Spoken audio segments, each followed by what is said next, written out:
தமிழகத்திற்கு வெள்ள நிவாரண நிதி வழங்காத விவகாரத்தை கண்டித்து மக்களவையில் தமிழக எம்பிக்கள் முழக்கங்கள் எழுப்பினர்.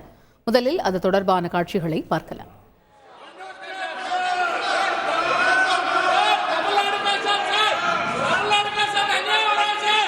प्रश्नकाल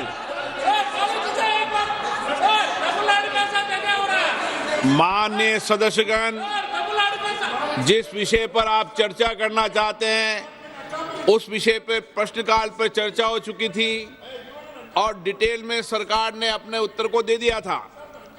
माननीय रक्षा मंत्री जी खुद चेन्नई दौरे पे आए थे, आपने बालू साहब उनको धन्यवाद दिया था। खुद रक्षा मंत्री जी खुद जाकर आए, आप प्रश्नकाल में आपको विषय उठाने दिया, शून्यकाल में उठाने दिया, आपको फिर शून्यकाल में बोलने देंगे आपको?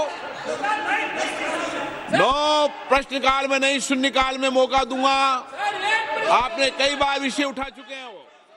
இது பற்றிய விவரங்களை எமது செய்தியாளர் ரமேஷ் விவரிக்க கேட்போம். ரமேஷ் வணக்கம். இப்ப பூஜ்ய நேரத்தில் பேசுவதற்கு வாய்ப்பு தரப்படுவதாக சபாநாயகர் ஓம் பிர்லா தெரிவித்தும் அங்கே முழக்கங்கள் எழுப்பப்படுவதற்கான காரணம் என்ன?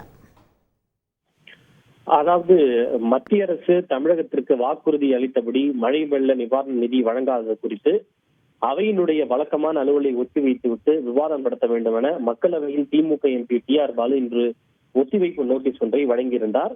மேலும் இந்த விவகாரத்தின் தொடர்ச்சியாக இன்று திமுக எம்பிக்கள் கருப்பு சட்டை அணிந்து நாடாளுமன்ற வளாகத்தில் ஆர்ப்பாட்டத்தில் ஈடுபட்டதோடு கருப்பு சட்டை அணிந்தவாறே அவை நடவடிக்கையிலும் பங்கேற்றனர்.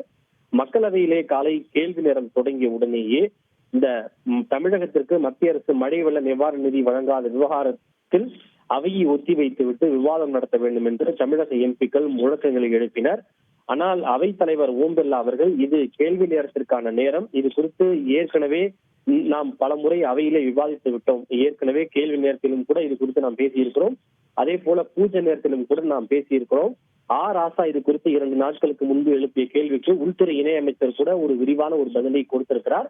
மறுபடியும் உங்களுக்கு பூஜை நேரத்திலே வாய்ப்பு தருகிறேன், இது கேள்வி நேரத்திற்கான நேரம், தற்போது உங்களுடைய அந்த விவாதத்தை அனுமதிக்க முடியாது என்று அவர் மறுப்பு தெரிவித்தார். இருப்பினும் தொடர்ச்சியாக தமிழக எம்பிக்கள் முழக்கங்களை எழுப்பினர்.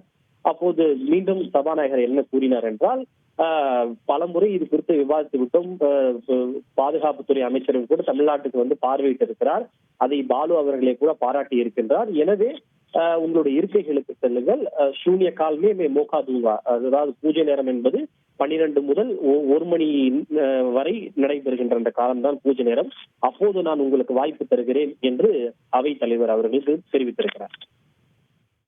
தகவல்களுக்கு நன்றி ரமேஷ். செய்திகளை உடனுக்குடன் தெரிந்து கொள்ள உடனே சப்ஸ்கிரைப் பண்ணுங்க.